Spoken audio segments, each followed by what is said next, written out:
Praise the lord, హల్లెలూయా. దేవునికి స్తోత్రం.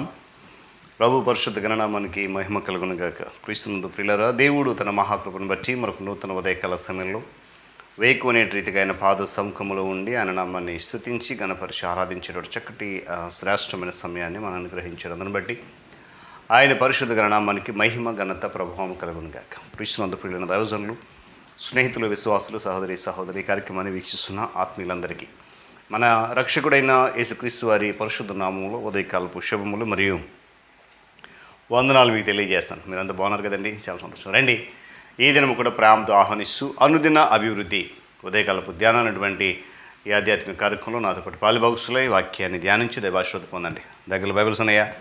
తెరచి చూడండి. లేని పక్షం చదువుతున్న మాట వినండి, గ్రహించి వాక్య ధ్యానంలో పాలుభాగస్తులు కండి. నేటి దిన ధ్యాన వాక్యంగా నిర్గమాకాండము 33వ అధ్యాయము 14వ వచనం నుండి ఒక మాటను నేను చదువుతూ ఉన్నాను. నా సన్నిధి నీకు తోడుగా వచ్చును, నేను నీకు విశ్రాంతి కలుగజేసేదను. దేవుడు తన పరిశుద్ధ లేఖన మాటను మన కొరకు దీవించును గాక. తలలోంచి కన్ను మూసుకుందాం. ప్రార్థన. మహోన్నతుడా, ప్రేమగల మా తండ్రి, స్తోత్రాలు. అత్యున్నత సింహాసనపై ఆసీనుడుగా ఉండి అనుదినము ఈ ఆధ్యాత్మిక కార్యక్రమం ద్వారా నీ కృపను బయలుపరుస్తున్న దాని కొరకు స్తోత్రాలు. ఆత్మతో సత్యముతో నేను ఆరాధించి గణపరచడానికి సమస్తమైనటువంటి మార్గములు సరళము చేసి నీ కృపచోటున దాచుస్తున్న విధానం కొరకు స్తుతులు చెల్లిస్తున్నాను. ఎదుగునైనా ఈ ఆధ్యాత్మిక కార్యక్రమాన్ని అనేక మంది నీ బిడ్డలు వీక్షిస్తున్న కృపనిచ్చినందుకు వందనాలు. ఈ దినం కూడా రీతిలో నడిపించమని బలపరిచి మీరే ఘనత పొందమని యేసు నామముని ప్రార్థన అడుగుతున్నాను తండ్రి, ఆమేన్. చాలా సంతోషం ప్రియులారా. దేవుడు తన మహాకృపను బట్టి మరొకసారి ఇటు రీతిగా వాక్యాన్ని ధ్యానించి అక్కడ అవకాశం ఇచ్చారు. మరి చదవని వాక్య భాగంలో ఎవరితో ఈ మాట పలికారనేది మనందరికీ చాలా స్పష్టంగా తెలీదా? తెలుసు. ఎందుకంటే కొన్ని సంవత్సరాలుగా ఈ మాట మనం వింటున్నాం. చెప్పండి, ఎవరంట? తండ్రి అయిన దేవుడు అనగా యెహోవా దేవుడు మోషేతో చెబుతున్న మాట. ఇశ్రాయేలు ప్రజలను ఐగుప్తును విడిపించి నడిపిస్తున్న క్రమంలో మోషే మొరపెట్టినప్పుడు దేవుడు ఇచ్చినటువంటి సమాధానం ఈ యొక్క మాట.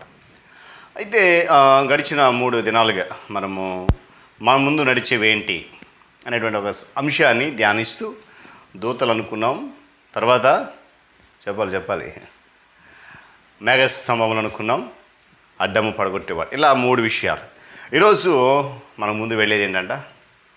చెప్పాలి, దేవుని సన్నిధి. హల్లెలూయా. పిల్లల, దేవుని సన్నిధి అనేది ఎంతో మధురమైంది. అది దైవ ప్రసన్నత మరియు ఆదరణను కలిగి చేస్తూ ఉన్నది. ఆయన సన్నిధిలో నెమ్మది తప్ప ఇబ్బందులు కానీ, కృంగిపోయే స్థితి కానీ, లేకపోతే అటువంటి ఏమాత్రము అవకాశం ఉండదు. నెమ్మది. అందుకే అన్నాడు, కుమారుడా, నా కుమార్తె, నా సన్నిధి నీకు ముందుగా నడుస్తుంది కనుక నీవు నా మీద ఆనుకో, నేను నీకు విశ్రాంతి కలుగజేసని చెప్పి ప్రభు సెలవిస్తున్నాడు. గట్టిగా స్తోత్రం చెప్పాలి. హల్లెలూయా. ఆనాడు మోషే ఏ విధంగా అయితే ప్రార్థన చేశాడో ఈరోజు మనం కూడా అలాంటి ప్రార్థన మనం చేయాలి. ఇశ్రాయేలు నడిపిస్తున్న క్రమంలో ఎంతోమంది శత్రువులు ఉన్నారు. కొన్ని సందర్భాల్లో ఇశ్రాయేలు ప్రజలే దేవునికి తిరుగుబాటు చేసి మోషే మీద రాళ్ళు రువే పరిస్థితి ఉంది. వాళ్ళు ఐగుప్తు నుండి దేవుడు మమ్మల్ని విడిపించాడు, ఆయన సన్నిధి మాకు ముందుగా వెళ్తుంది, మేము నడుస్తున్నాం అనేటువంటి సత్యాన్ని మరచిపోయి కొన్ని సందర్భాల్లో తిరుగుబాటు చేసినటువంటి ఆ ప్రక్రియలకు కూడా దేవుడు వారిని ఏమాత్రం కూడా శిక్షించలేదు. కొన్ని సందర్భాలు శిక్షించాడు అనుకోండి. అయితే మోషే ఒక ప్రార్థన చేస్తాడు అక్కడ. ఆ తర్వాత వచ్చిన అంటాడు, నీవు మాతో రాకపోతే, లేకపోతే నీ సన్నిధి రాకపోతే ఎక్కడ మమ్మల్ని ముందుకు తీసుకెళ్ళొద్దంతే ఖచ్చితంగా చెప్పేశాడు దేవుడు. మోషే ప్రార్థన ఆలకించిన ప్రభు వారిని విడువక వారి ముందు నడుస్తూ నడిపించాడు. విడరా, మనము గడిచినటువంటి 4 మాసాల్లో ఎంతో అద్భుతంగా నడిపించబడ్డాం. ఈ నూతన మాసం నడిపించబడుతూనే ఉన్నాం. ప్రభు మన ముందు నడుస్తున్నాడు. ఈ నూతన మాసంలో కూడా ఇప్పటికీ ఇంచుమించుగా 6 దినాలు అయిపోయాయి, 7వ దినంలోకి వచ్చేసాం. నడిపిస్తున్నాడు. మనము శ్రేష్ఠులము, ఆధిక్యత గలవారము, ధన్యులము. గట్టిగా నమ్మిన స్తోత్రం చెప్పాలి. హల్లెలూయా. చూడండి, ప్రభు సన్నిధి మనకు ముందు నడుస్తున్నప్పుడు మనకు ఎలాంటి విరోధులు మనలను సమీపించలేరు. అపవాది ఎన్ని రకాల ప్రయత్నాలు చేసిన, శత్రువులు ఎన్ని రకాల ప్రయత్నాలు చేసిన, మన మీద కోప్పడేవారు ఎవ్వరు కూడా మన నడక ఆపలేరు. ఎందుకంటే అంటాడు కదా ఆయన యెషయా గ్రంథంలో, మీకు విరోధముగా రూపించబడిన ఏ ఆయుధము వర్ధలేదు. నిజమే. కారణం ఏంటో తెలుసా? నేను మీ ముందు నడుస్తున్నాను, నా సన్నిధి మీ ముందు నడుస్తుంది కనుక ఎలాంటి విరోధులు మనలను సమీపించలేరు, దాడి చేయలేరు. ఇలా గమనించండి, ఆనాడు అహరోను తల మీద పరిమళ తైలం పోయబడింది. ఎంత గమనించాలి ఈ మాట. అది కారి అతని అంగీల అంచులో దిగజారిందని 132 కీర్తన 133 కీర్తనలో. అహరోను నడుస్తున్నప్పుడు కారినటువంటి ఆ పరిమళ తైలమందు అతని అడుగు జాడలంట కనపడాయంట. ఆ అభిషేకపు అడుగు జాడలలో దేవుని ప్రసన్నతను ప్రజలు కనుగొంటారు. దేవుని స్తోత్రం కలుగునుగా. హల్లెలూయా. ఇదిగో అభిషేకముతో నిండిన అహరోను అడుగుజాడని చెప్పు దేవుని మహిమపరుస్తారట. ఉదయకాల సమయంలో ప్రియులారా, దేవుని సన్నిధి మనకు ముందు వస్తుంది, నడుస్తుంది, నడిపించబడుతున్నాం. దేవుని ప్రసన్న చూడబడుతున్నామా? దేవుని బిడ్డలారా గమనించండి, లోకము గుండా మనము దాటి వెళుతున్నాం, లోకంలో ప్రయాణం చేస్తూ ఉన్నాం.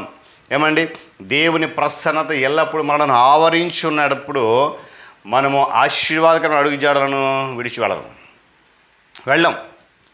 గమనించాలి.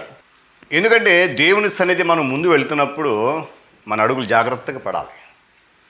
ఆయన ఒకవేళ మనం వెనక నడిపించి ఆయన వెనక నుండి మనం ముందు వెళ్ళిపోతుంటే ఒకవేళ దారి తొలగిపోతామేమో, మన కాలు జారిపోతాయేమో, అడుగులు తప్పటడుగులు పడతాయని చెప్పి ఆయన స్వయంగా ముందుండి. అందుకే అన్నాడు కదా, నేను యెహోవా నా కాపురి, నాకు అంటే ఆ కాపురి అడుగు జాడల్లో మనం నడవాలి. ఉదయకాల సమయంలో గమనించండి, మనం ముందు నడిచేది ఏంటంటే దేవుని సన్నిధి నడుస్తూ ఉంది. దోతలు నడిచారు, అడ్డం పడగొట్టేవాడు నడిచాడు, మేఘస్తంభాలు అగ్నిస్తంభాలు నడిచాయి. ఈరోజు దేవుని సన్నిధి మన ముందు నడుస్తుంది కనుక మనను సమీపించి విరోధి ఎవడో కూడా లేడు. ఏ ఆటంకం రాదు, ఎలాంటి శత్రువు మన మీద దాడి చేయడు.